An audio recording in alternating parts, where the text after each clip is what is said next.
Hello friends, welcome to Nila designs. இன்னைக்கு என்ன பார்க்க போறோம் அப்படின்னு சொன்னா ஒரு வாட்டர் ஃபில்லிங் ஸ்டிச் தான். ஆனா வந்து நம்ம எதுல பார்க்க போறோம் அப்படின்னு சொன்னா சுகர் பீடு, கட் பீடு அந்த மாதிரி இதுல வந்து போட்டு காட்ட முடியுமான்னு ஒரு சிஸ்டர் கேட்டிருந்தாங்க. ஸோ அதனால வந்து ஜஸ்ட் நான் வந்து என்ன பண்ண போறேன் அப்படின்னா போட்டு மட்டும் காட்ட போறேன். ஜஸ்ட் ஆரம்பிச்சு மட்டும் காட்ட போறேன். எப்படி வேணாலும் நீங்க வாட்டர் ஃபில் பண்ணிக்கலாம். ஜஸ்ட் நான் சும்மா ஏதாவது ஒரு புட்டாஸ்லயோ ஒரு டிசைன்லயோ இருக்க ஸ்பேஸை ஃபில் பண்றதுக்காக இந்த மாதிரி வந்து போட்டுக்கிறேன் நான். ஸோ நான் சுகர் பீடுக்கு பதிலாக என்ன எடுத்திருக்கேன், கலர் பீடு எடுத்திருக்கேன். இதுவும் சுகர் பீடு தான், பட் வந்து நம்ம அந்த பாட் பீடு எடுத்திருக்கேன். நான் ஒரு பேக் ஸ்டிச் போட்டுக்கிறேன். போட்டுக்கிட்டு இந்த வாட்டர் ஃபில்லிங் நம்ம ஸ்டிச் பண்றதுக்கு வந்து சிங்கிள் பீடு இல்லைன்னா டூ பீட்ஸா மட்டும்தான் நம்ம ஸ்டிச் பண்ணணும்.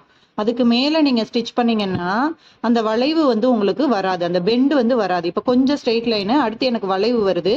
ஸோ நான் ஒரு சிங்கிள் பீடு தான் கொடுக்குறேன். அந்த வளைவுல த்ரெட்டு பிசிறு வராத பார்த்துக்கோங்க. வந்ததுன்னா கரெக்டாக ஃபினிஷ் பண்ணி எடுத்துக்கோங்க. ஸோ இந்த வளைவுல நீங்க 2 கொடுத்தீங்கன்னா அந்த வளைவு வந்து உங்களுக்கு மடங்குது பாருங்க. அப்படி மடங்க கூடாது நமக்கு. அப்ப ஒரு பீடா கொடுங்க கரெக்டா. ஸோ இந்த மாதிரி சிங்கிள் கொடுக்கும்போது தான் அந்த வளைவு மடங்காம வளைவு மாதிரி பெண்டு மாதிரியே பர்ஃபெக்டா வரும் உங்களுக்கு. ஸோ வளைவுகள் அப்படின்றதுனால ஃபுல் அண்ட் ஃபுல் எனக்கு வளைவுன்றதுனால நான் சிங்கிள் பீடு கொடுக்கணும். எங்க எனக்கு கொஞ்சம் ஸ்பேஸ் அதிகமா இருக்குதோ அங்க நான் வந்து டபுள் பீடா கொடுத்துக்கலாம். இப்போ இந்த இடத்துல எனக்கு ஸ்பேஸ் கொஞ்சம் அதிகம், அப்ப நான் 2 பீட்ஸ் கொடுத்துக்கிறேன் இந்த இடத்துல. அடுத்து எனக்கு வளைவு தான் வருது, அதனால ஒரு பீடு கொடுக்குறேன்.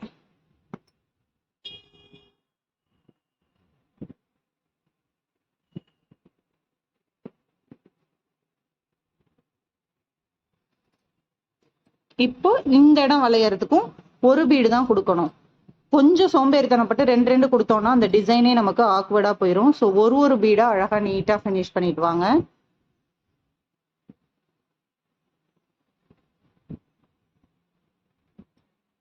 இந்த வளைவு வரும்போதும் ஒரு பீடு, ஏன்னா அந்த ஒரு டர்ன் வருது எனக்கு. இப்ப இந்த இடத்துல கொஞ்சம் ஸ்ட்ரெயிட்டா இருக்கு, அதனால 2 பீடு. அடுத்தது ஒரு பீடு, ஏன்னா சின்ன வளைவு தான் இந்த இடத்துல நமக்கு.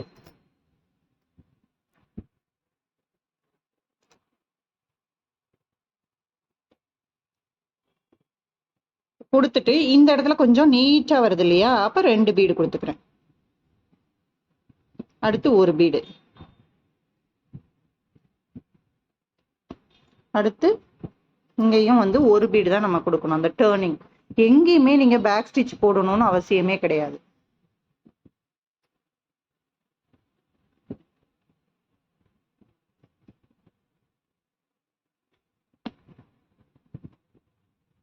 இந்த ஷேப்புக்கு தகுந்த மாதிரி போட்டுட்டே போறோம். 2 பீடு கொடுத்துக்கிறேன். அடுத்து வளைவு, ஒரு டேர்னிங், ஒரே ஒரு பீடு கொடுக்குறேன். அடுத்து 2 பீடு. எனக்கு டேர்ன் பண்ண கஷ்டமா இருக்கு, அதனால வந்து நான் என்ன பண்றேன், ஒரு பேக் ஸ்டிச் போட்டுட்டு அங்க ஒரு பீடு கொடுத்துக்கிறேன்.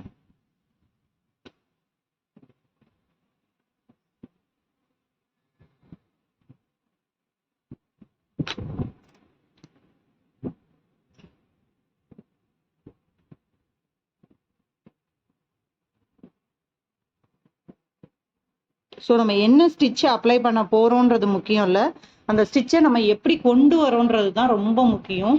ஸோ அந்த வளைவுகள்ல கரெக்டா ஒரு பீடு கொடுக்கும்போது அழகா ஃபினிஷிங் வந்துருச்சு பாருங்க எனக்கு. ஸோ இந்த மாதிரி ஒரு பீடா கொடுத்துதான் நீங்க வந்து ஃபினிஷ் பண்ணணும். 2 பீடு 3 பீடு எல்லாம் நம்ம கொடுத்தோம்னா நமக்கு வாட்டர் ஃபில்லிங் மாதிரியே வராது. இன்னொன்னு வந்து என்னன்னா, பீட்ஸ்ல வாட்டர் ஃபில்லிங் அப்ளை பண்ணும்போது இந்த மாதிரி வளைவுகள் தான் உங்களுக்கு வரணும். இதுவே நம்ம கட் பீட்ல போடலாமான்னு கேட்டீங்கன்னா போடலாம். பட் வந்து இந்த பெண்ட் எல்லாம் வரும்போது நம்ம கட் பீடு கொடுக்கும்போது ஆக்வர்டா தெரியும் பாக்குறதுக்கு. அதனால ஒரு பெரிய இமேஜ்ல நம்ம வாட்டர் ஃபில்லிங் அப்ளை பண்றோம்னா அதுல வளைவுகள் கொஞ்சம் பெருசா போட்டு அதுல நீங்க கட் பீடு அப்ளை பண்ணலாம். பட் இதுல இந்த மாதிரி குட்டி குட்டி வளைவுகள்ல நீங்க கட் பீடு அப்ளை பண்ணா நல்லா இருக்காது, அந்த கேப் அதிகமா தெரியும் உங்களுக்கு. ஓகேங்களா? ஸோ சுகர் பீடு யூஸ் பண்ணி வாட்டர் ஃபில்லிங் போடலாமான்னா தாராளமா போடலாம். பட் வந்து பொறுமையா போடணும், சிங்கிள் பீடா போடணும், அதுதான் இம்பார்ட்டன்ட். ஓகேவா? இன்னைக்கான சிம்பிள் ஸ்டிச் இதுதான். இது மாதிரி நிறைய ஸ்டிச்சஸ் தெரிஞ்சுக்கிறதுக்கு, டிப்ஸ் அண்ட் ட்ரிக்ஸ் தெரிஞ்சுக்கிறதுக்கு நம்மளோட நிலா டிசைன்ஸ் சேனலை சப்ஸ்கிரைப் பண்ணுங்க. இன்ஸ்டாகிராம் பேஜை ஃபாலோ பண்ணுங்க, நிலா டிசைன்ஸ் 4122. தேங்க்யூ.